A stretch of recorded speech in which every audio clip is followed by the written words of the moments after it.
আসলে আমি কি বলবো, এতক্ষণ ধরে এত সুন্দর সুন্দর কথা শুনছিলাম সবার। সো আমি ভাবছিলাম যে আসলে নতুন করে আর কি বলবো, কারণ আমার মনের কথাগুলোই সবাই বলে দিচ্ছে। সো আজকে আমার সব পছন্দের মানুষগুলো সামনে এবং আমাদের সব সাংবাদিক ভাই বোনেরা। সো আজকে খুব সুন্দর একটা উদ্যোগ ডায়ালগসের, যেটা আগে প্রথমে থ্যাঙ্কস দিই রিমাকে, কারণ হচ্ছে আমি এই কোম্পানিতে ঢোকার পর থেকে এরপর থেকে আমার মনে হয় এটা আমার কোম্পানি, যার কারণে যে কোনো কাজ হলে মনে হয় এটা আমিই করছি।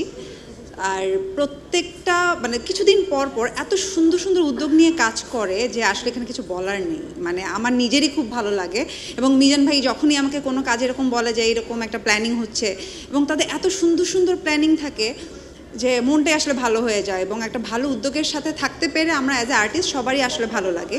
তো সেইম ডায়ালগসের যে প্ল্যানিংটা, যে আমরা এটা কিনলে এই টাকাটা আসলে দুস্থদের টয়লেট নির্মাণে চলে যাবে, সো এটা এত ভালো একটা উদ্যোগ।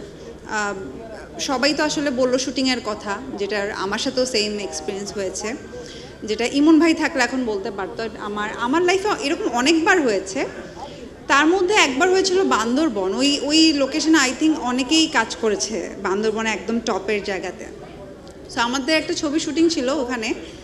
সো ওইখানে ফার্স্ট দিন আমি যখন শ্যুট করতে যাই, ওইখানে আমাদের যখন আমি টয়লেটে যেতে চাই, টয়লেট নিয়ে কখনো কেউ ভাবে না, প্রোডাকশন হাউসও ভাবে না, কিন্তু যখন আমরা খুঁজতে যাই কিছু বসত বাড়ি ছিল যেখানে কোনো টয়লেটই ছিল না, কোনো টয়লেটই নাই। টয়লেট তো খারাপ ভালো পরের বিষয়, কোনো টয়লেটই নাই। তখন আমি জিজ্ঞেস করলাম যে ওরা কীভাবে টয়লেট ইউজ করা, মানে ওটা খুবই ভয়ঙ্কর একটা জিনিস ছিল।